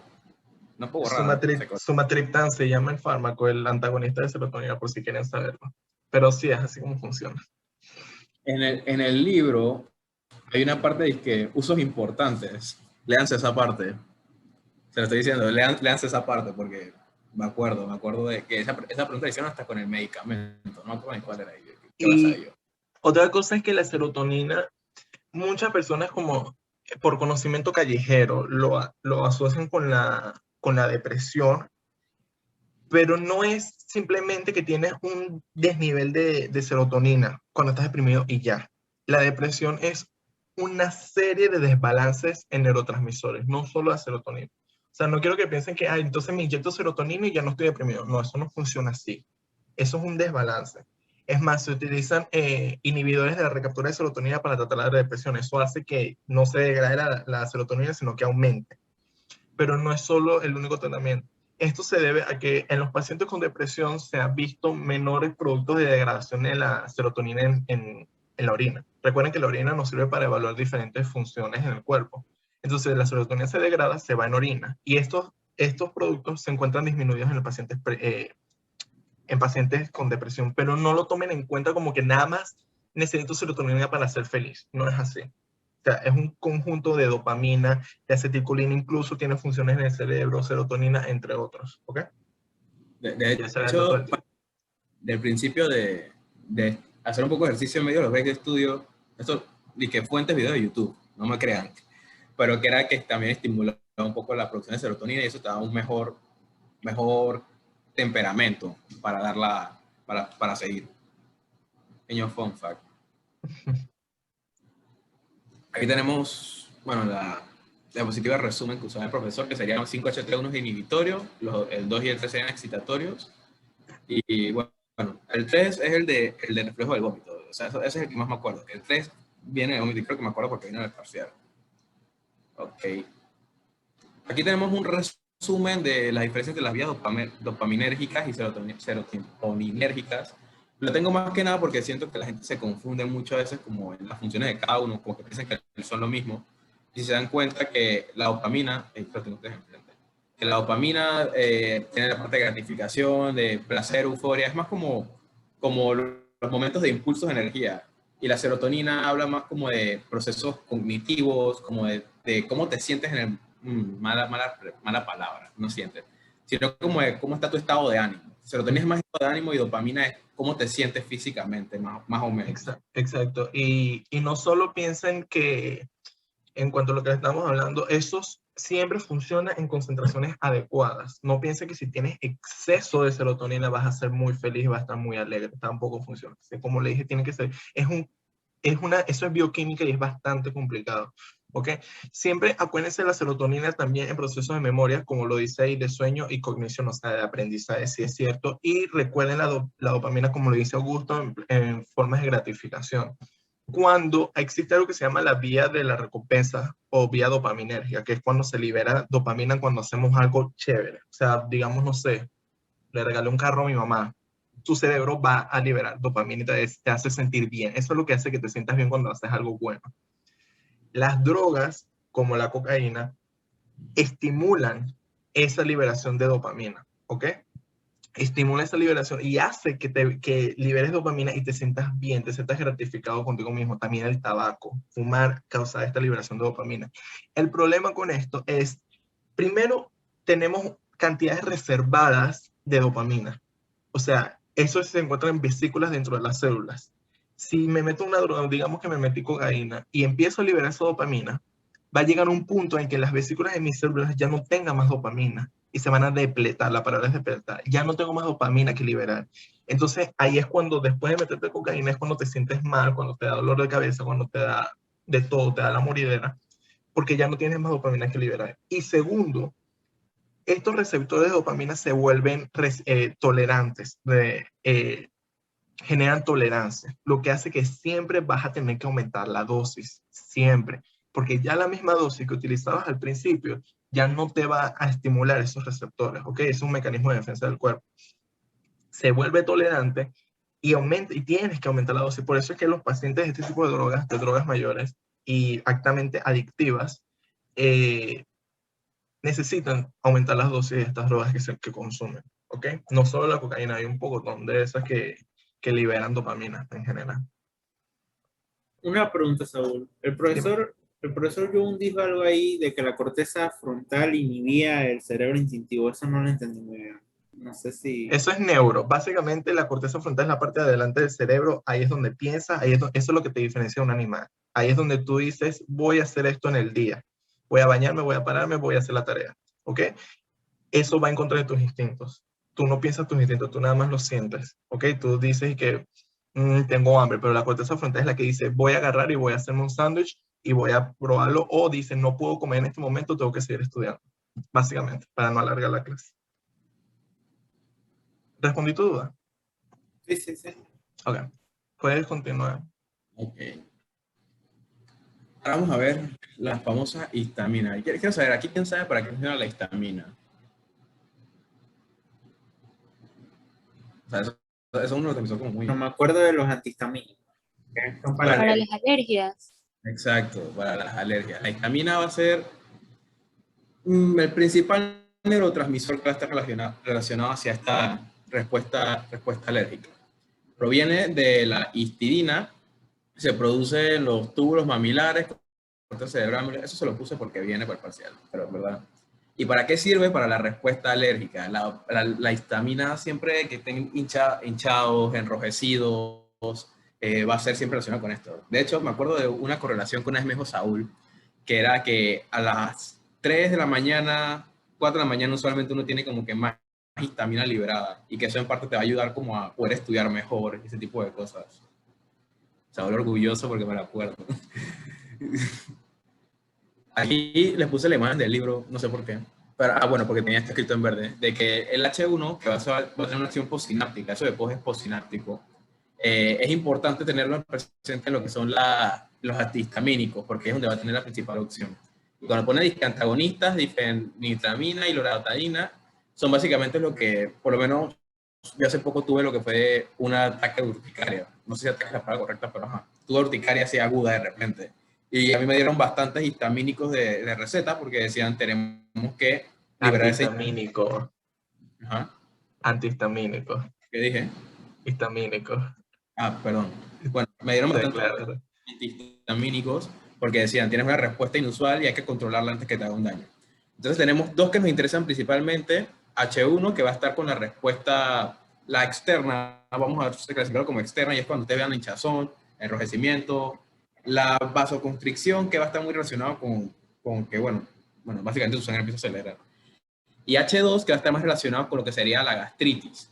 Cuando tú quieras, cuando empiezas a tener un proceso de gastritis, que tus células del epitelio del estómago empiezan a liberar básicamente ácido, tú tomas un antagonista de H2 para limitar ese proceso y así disminuir lo que sería la gastritis. Esos son los dos principales, H3 y H4, no me acuerdo que los preguntaran, pero bueno, recuérdense eso, H1 es antihistamínicos y H2 sería para, ¿cómo se llaman? Inhibidores de la gastritis. Sí. De nada, eso lo llamas inhibidores antihistamínicos, porque recuerden que esto es lo que les comenté de que a veces las funciones de los neurotransmisores no tienen lógica. Ustedes dirán, pero ¿qué tiene que ver el ácido del estómago con el aprendizaje? No tiene nada que ver. La razón es que la función depende del receptor. Entonces, por lo menos a este punto de biofísica, no soy el profesor John, dice Augusto que se tiene que aprender el H1 y el H2. A mí también me gustaría que recordaran el H3. Y simplemente es así. H1, alergia. H2, estómago. H3, cerebro. Y se lo aprenden así. H1, alergia. H2, estómago. H3, cerebro. El H1, como lo dice Augusto, es lo que se activa en casos de alergia. Cuando estoy, qué sé yo, me comí un pescado en mal estado y me dio alergia o algo, voy a liberar ese botón de histamina, mi cuerpo va a liberar ese botón de histamina y va a causar todo lo que causa la inflamación, va a causar vasodilatación, va a haber contracción de los músculos, va a haber broncoconstricción, por eso el paciente se ahoga, el paciente no puede respirar bien, y eso es la causa de muerte en caso de anafilaxia. Anafilaxia es una alergia desmesurada. Y no solo eso, va a haber edema de la glotis, o sea, la garganta se te va a inflamar tanto que no vas a poder respirar. Por eso tengan en cuenta que cuando tengan un paciente en caso de anafilaxia, tienen que administrarle antihistamínicos, ¿ok? Y adrenalina, no se olviden de la adrenalina. Entonces, eso por un lado. Por el otro lado, el H2, dijimos que era ¿para qué órgano? Estómago. Estómago, ¿ok? La H2 estimula la producción de ácido gástrico. Si un paciente tiene acidez, yo le puedo dar ranitidina. Ranitidina antagoniza el H2 nada más, sin antagonizar H1, antagoniza H2 y no va a producir tanto ácido gástrico y el paciente no va a tener tanta acidez. Por favor, consideren darle ranitidina a las mujeres en edad fértil que tengan acidez.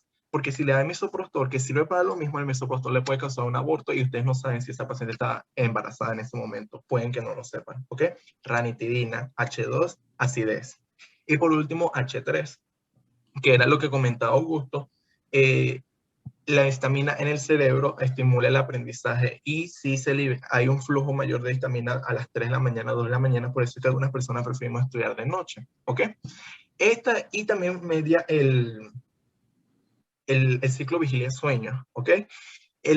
Cuando das antihistamínicos, algunos no son específicos para H1 y también afectan H3 en el cerebro. Por eso, algunos antihistamínicos causan sueño. Alguien aquí que se haya tomado antihistamínicos sabrá que sí pueden causar sueño, ¿ok? Especialmente la difenhidramina y los de primera generación. No se tienen que aprender eso. Nada más quiero que lo relacionen. Lo único que necesito es que relacionen H1, alergia, H2, estómago, ácido gástrico y H3, cerebro, ¿ok? Eso era todo lo que quería decir. Y es importante que recuerden que cuáles son postsinápticos, cuál es presináptico y cuál es el segundo mensajero de la proteína. Voy a seguir haciendo esos recordatorios porque tienen que estudiarse, no lo pueden dejar atrás. Pequeño dato curioso que esto no lo explicaron en clase, pero sé que el H4, ahora que veo que es quimiotaxis mastocitos, va a ser básicamente lo que inicia, o sea, quimiotaxis, para que sepan, es llamado a través de quimio, o sea, la liberación de una señal para llamar. O sea, aquí lo que hace es básicamente llamar a mastocitos, que son células de respuesta inmune. Pequeño dato que yo sé que no viene, pero para que lo vi, es que, ay, mira, sé qué significa, qué bien. Entonces, bueno, vamos a seguir. ¿Alguna pregunta de lo que hemos dado? Ok, bueno, ya estamos en baja, ya lo que viene va a ser cada vez más corto. La biosíntesis de los opioides. Ay, los opioides, bueno, aquí no tienen que saberlo todo y de hecho este es un tema que explica un poco como vago por encima.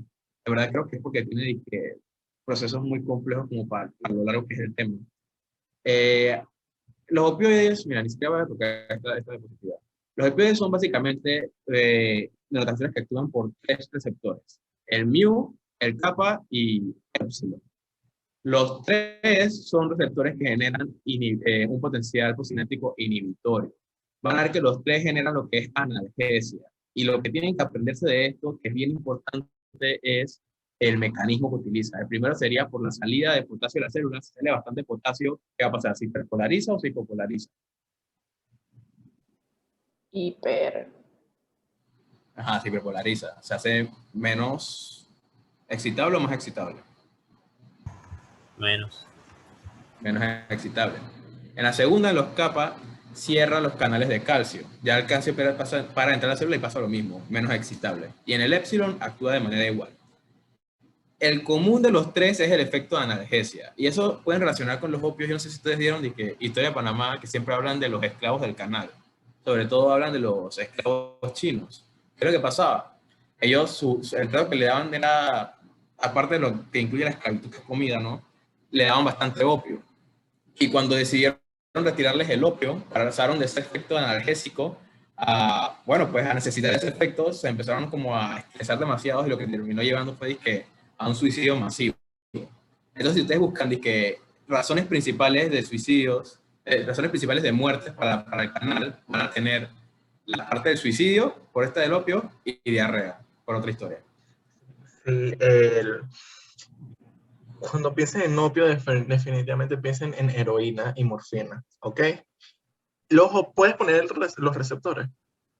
Son esos tres receptores, lo que tienen las letras griegas, ¿sí? Los de los opioides. La razón para esto es que nuestro cuerpo libera péptidos opioides. Son pequeños péptidos, no en muchas cantidades, pero causan analgesia. Siempre que piensen en esto, piensen en efectos de deprimir el sistema nervioso central. Hay analgesia, el paciente está calma, está obnubilado, como les expliqué lo que significa la palabra obnubilado, ¿ok?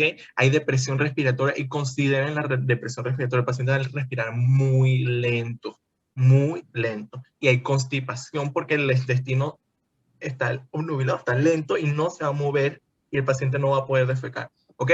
Solo quiero que recuerden esto y esto lo usamos con la morfina. La morfina es un opioide, ¿ok? Es un opioide que usamos como analgésico, un analgésico muy potente y es un analgésico muy adictivo. Y esto viene del opio, como lo dice Augusto. De ese opio, cuando se abre la planta, hay una sustancia que se vuelve dura cuando se entra en contacto con el aire y se vuelve con una piedra. Y de ahí viene la expresión de fumar piedra. Esa piedra es opio. Y de ahí se saca la heroína. La heroína es 1000 veces más potente que la morfina. Y por eso dicen que ellos fuman piedra y vaina. Entonces, estos pacientes se vuelven adictos a la heroína muy, muy rápido y pasa lo mismo. Hay mucha tolerancia, hay que aumentar la dosis. Por eso es una adicción muy peligrosa. Y cuando den morfina a un paciente, recuerden que si necesitan mantener esa frecuencia respiratoria del paciente porque tiene una enfermedad pulmonar o etcétera, la morfina va a deprimir su función respiratoria. Opioides, depresión de funciones nerviosas, ¿ok? Piénsenlo así, y ya. No tengo tan claro este dato, solo me lo puedo confirmar. Pero sí tengo entendido que a veces, digamos, cuando hay un trauma muy fuerte en las urgencias y de repente el paciente dice, deme más morfina, y se la rechazan. Y en parte la razón es porque hay un momento que tanta morfina puede complicar más al paciente. Es que tienes que tener cuidado, para eso hay protocolos, exacto. Y hay pacientes que llegan pidiendo morfina y es que son adictos a la heroína y nada más necesitan que... Hay protocolos para eso, tú no le das morfina a cualquiera, pues. Bueno. Glutamato. Bueno, el glutamato es un aminoácido que deriva del alfa-cetoglutarato, lo habrán escuchado en el capítulo ciclo de Krebs. Se produce en el sistema nervioso, que está atrapado por esta imagen, principalmente, y tiene una función altamente excitadora. En este nos vamos a enfocar en un solo receptor, que va a ser el N-ametildiaspartato, creo que es el nombre completo, y que va a tener la función excitadora que hemos hablado de, que bueno, sería ionotrópico y los tres excitan. Los metabotrópicos no lo tocamos en clase, no vamos a jamás leído ese tema, así que creo que no se toca. Tenemos tres, pero nos interesa saber sobre el N-metildiaspartato. Y bueno, esto va a tener mucha relación con lo que es el proceso de aprendizaje, el control del movimiento. Esto de tratamiento de la epilepsia tiene mucho que ver con lo que se habla de las vías dopaminérgicas también, como en el Parkinson y todo eso, y es porque todo eso funciona en un conjunto de vías que hay en el cerebro de cómo se regula el movimiento y eso. Pero eso es otra materia. Yo no entendí que la función del glutamato hasta hace poquito, y es porque entendía como todo el proceso. Pero para el nivel en el que están, tienen que saber que es excitatoria y que tiene que ver con lo que es el sistema nervioso, regulación del movimiento y el aprendizaje. Literal, acuérdense de eso, glutamato excitatorio, o sea, es el principal neurotransmisor excitatorio del sistema nervioso central. Yo siempre, y por eso intento darles las correlaciones a ustedes, porque este tema, específicamente este tema, son puros cuadros y es cansado aprendérselo así mismo acá parte por parte. Si ustedes relacionan cada neurotransmisor con una función específica o con un dato específico, se le hace más fácil. El glutamato sí es excitatorio y es el principal. Es más, nosotros damos inhibidores de canales del glutamato cuando un paciente está convulsionando, porque si estás convulsionando, todas tus neuronas se disparan al mismo tiempo y estás hecho un desastre. Y entonces, a través de benzodiazepinas, podemos inhibir esos canales y hacer que tu sistema nervioso central se relaje inmediatamente. ¿Ok? Entonces, recuerden, glutamato, excitación. Ok. Y bueno, ya resumen de eso. Preguntas que vienen para el parcial. Que es primero que hay un proceso que es está mejor explicado en el resumen de Rojas, pero es sobre cómo el glutamato requiere a veces de glicina para poder generar su activación. O sea, el glutamato no pasa a la membrana sináptica así que solo liberándose, sino que la glicina ya actúa como, si no me equivoco, como heteroreceptor para que estos canales se puedan activar. Y que bueno, ¿a qué aumenta la conductancia? A calcio, sodio y a potasio. Y por último, el mecanismo de excitotoxicidad, que básicamente es un mecanismo donde se destruye la célula. Hay mucha concentración de glutamato en el espacio sináptico, y lo que empieza a pasar es que empieza a entrar bastante calcio, y entra calcio, y lo que termina pasando es que bueno, pues básicamente se termina destruyendo la célula por sobredosis de agua y cosas así. Sobredosis no es el término, pero mucha entrada de agua. Esas son tres cosas que, bueno, aquí no lo tengo más que nada porque el tema que no lo explico a profundidad, pero sí viene para el parcial. Sí. Los receptores GABA. El GABA, como yo me lo estudié, es que básicamente como lo contrario al glutamato, básicamente. Literal. Pasa por descarboxilación del glutamato, también actúa en el sistema nervioso central. ¿Y qué es lo que pasa? El glutamato es excitador y el GABA va a ser lo contrario, va a ser inhibidor. Y bueno, ya cuando te pones a ver cómo funcionan en sinergia, es una locura muy compleja, pero básicamente glutamato excitador y GABA inhibidor, y así mismo se expresan en el cuerpo. Aquí tenemos los receptores GABA, solo son dos, así que, o sea, apréndanselo, uno ionotrópico y el metabotrópico, que va a estar por diacilglicérido y también por canales de calcio. Esta parte no me acuerdo que viniera, pero bueno, son dos receptores, o sea, no les cuesta nada aprendérselos. Y aquí es como se utilizan los GABA, que cuando estimulas los GABA básicamente van a dar un sentimiento como de relajación, bueno, pues como estás aumentando la respuesta inhibitoria, te va a poner más tranquilo, por decirlo así. Y después es la persona más que conozco, maestro Cuey. La glicina, que es la que les había dicho que tiene más relación con lo que es el inicio del glutamato, se produce a partir de serina y también tiene una función inhibitoria. Pero si leen el mismo libro, dice que no tiene ni siquiera los receptores ahí puestos, y es porque tengo entendido que no se sabe mucho de ella, solo como que existe. Entonces, por eso es que no preguntan mucho. Como cuando yo di la clase, ¿no? Y ya estamos en los últimos dos, los nucleótidos, que son de que eso lo dan al final de la clase y uno queda como que, bueno, ok, lo entendí. Tienen preguntas que vienen para el parcial, tienen que estudiárselos bien porque siempre se hacen como dos preguntas y uno dice, bueno, lo que Dios diga.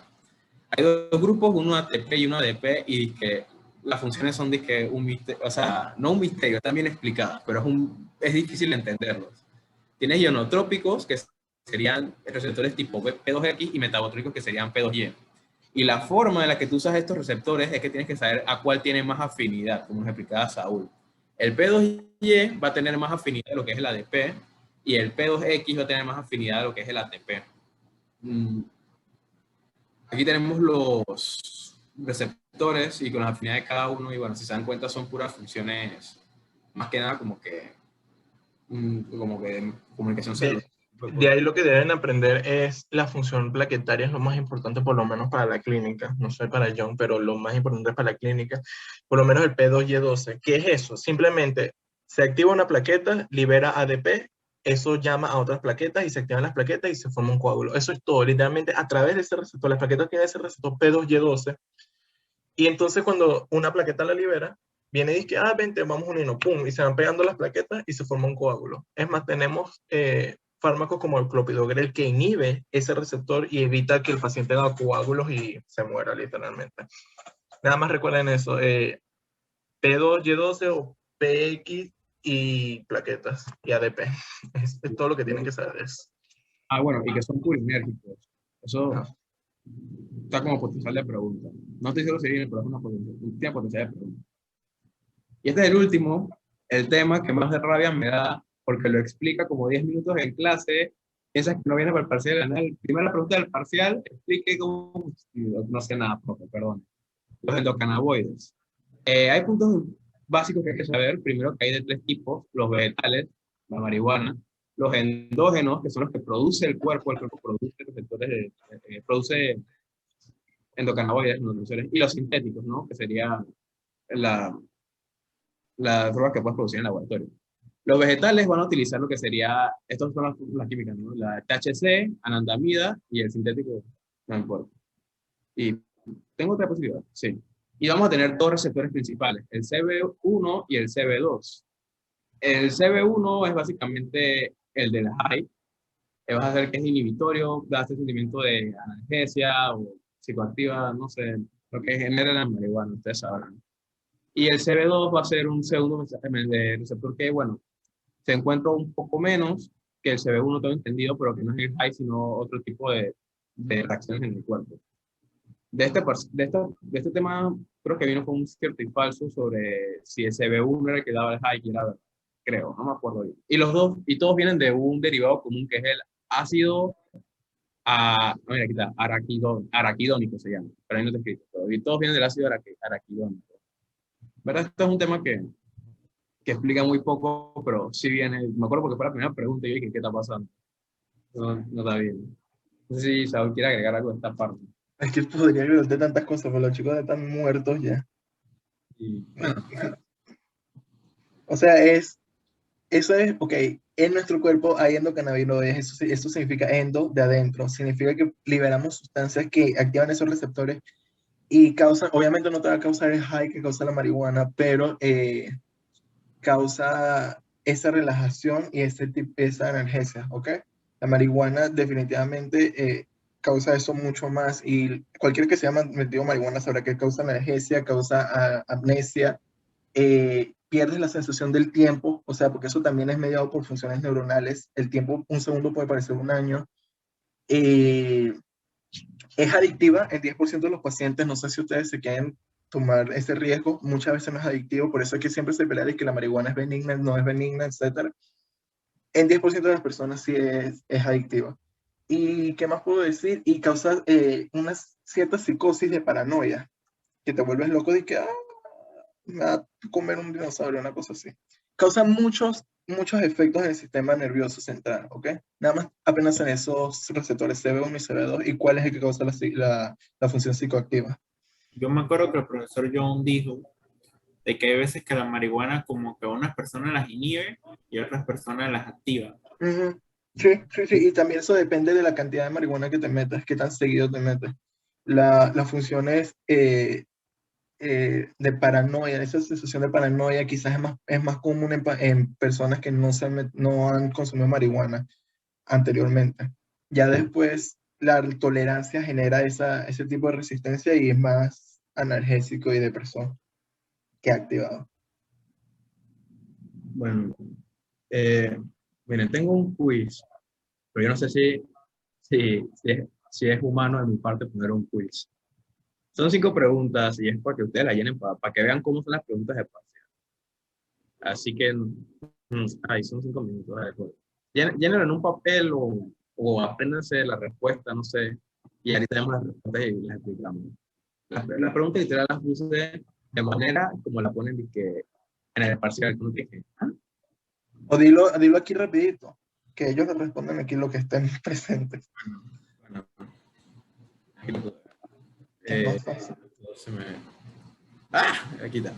Las siguientes son derivados de la L-tirosina, excepto dopamina, epinefrina, norepinefrina, pero la serotonina, ¿dónde se deriva?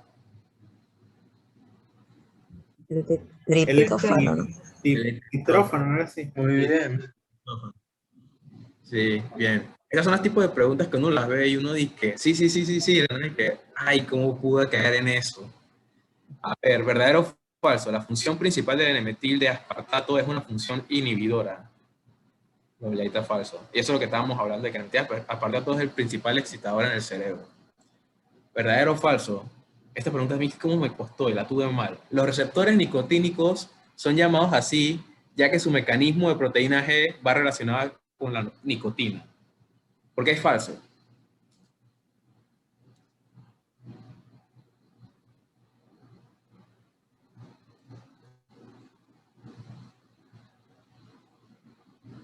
¿Alguien sabe por qué es falso? Porque son ionotrópicos, ¿no? Sí, porque son ionotrópicos.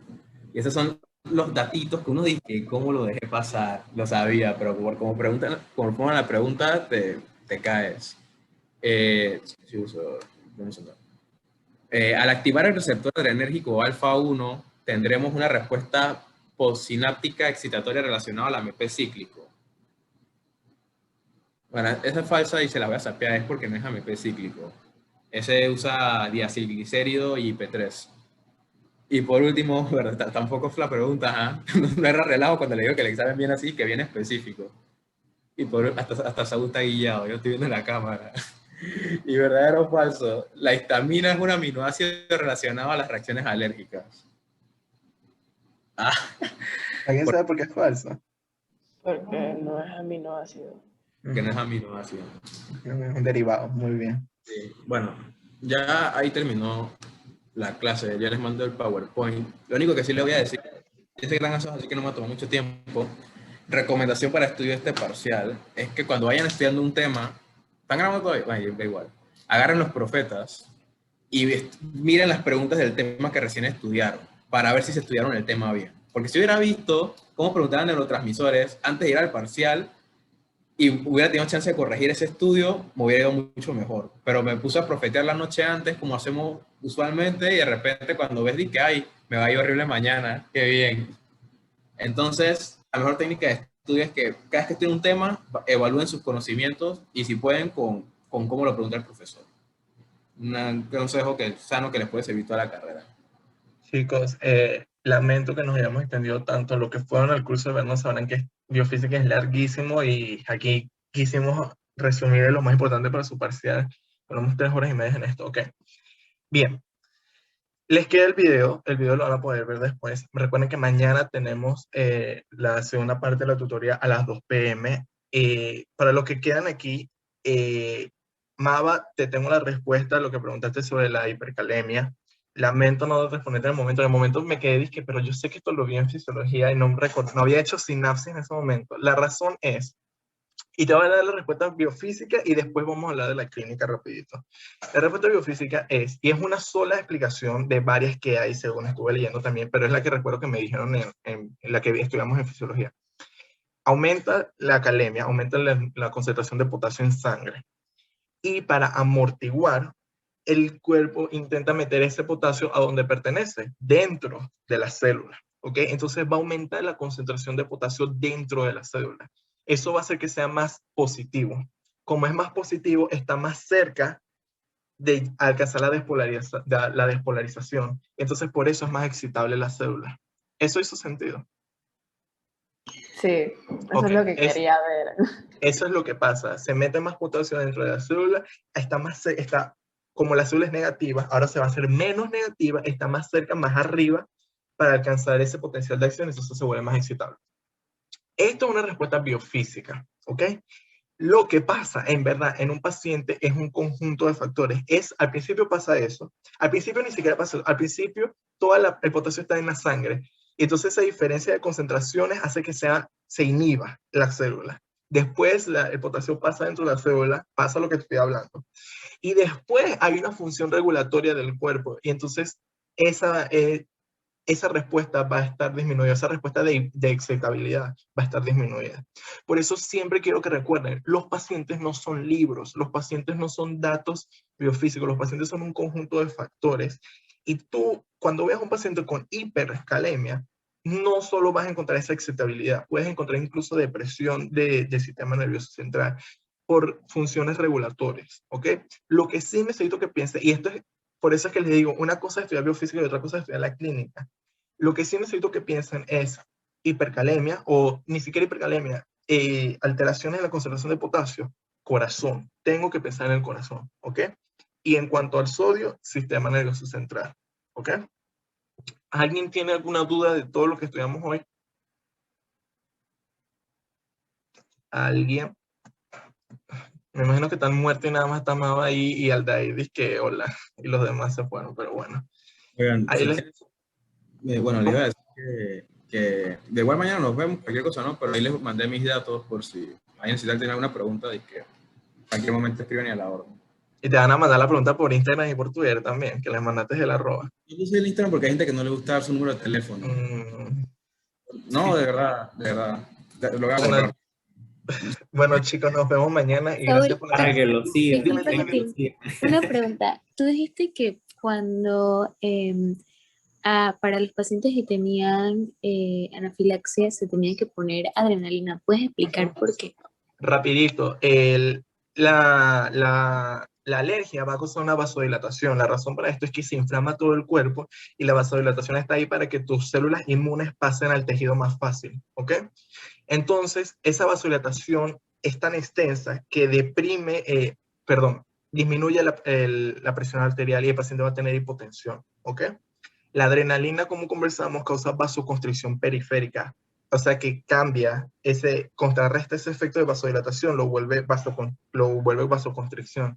Entonces tú lo necesitas para mantener la presión arterial del paciente. ¿Le respondí tu pregunta? Gracias. Sí, De nada. gracias. También en esos casos de anafilaxia, antihistamínicos, ya sabes por qué, adrenalina, ya sabes por qué, y glucocorticoides. Los glucocorticoides deprimen la función inmunitaria, y como es una función inmunitaria exagerada lo que está pasando ahí, necesitamos deprimirla. Esos 3 fármacos son los que utilizamos en casos de anafilaxia. ¿Alguien tenía otra pregunta?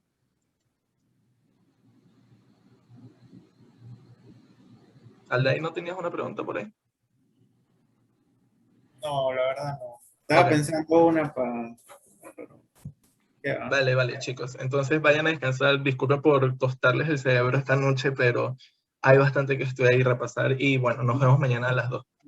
Una pregunta para mañana, porque entonces ustedes no han dado contracción muscular, lo acaban de comenzar y biomecánica no lo han dado. Contracción muscular la acabamos, pero te digo que acabamos de comenzar. Ok. O sea, creo que la terminamos esta semana y no sé si el profesor vaya a meter otro tema además de muscular. No creo, no sé, pero El profe le quedan como 3 clases y dijo que ajá. el parcial era hasta donde llegáramos en las clases. Yo Eso creo no- que vamos a pasar muscular, algo me lo dice, porque no sé, algo me dice que esta semana. no es tan largo. No, así que puede ser. Bueno, es importante saberlo para ver cómo voy a enfocar la clase de mañana. Bueno, no mañana. Dale, chao. Ay, chicos, buenas Chao. noches.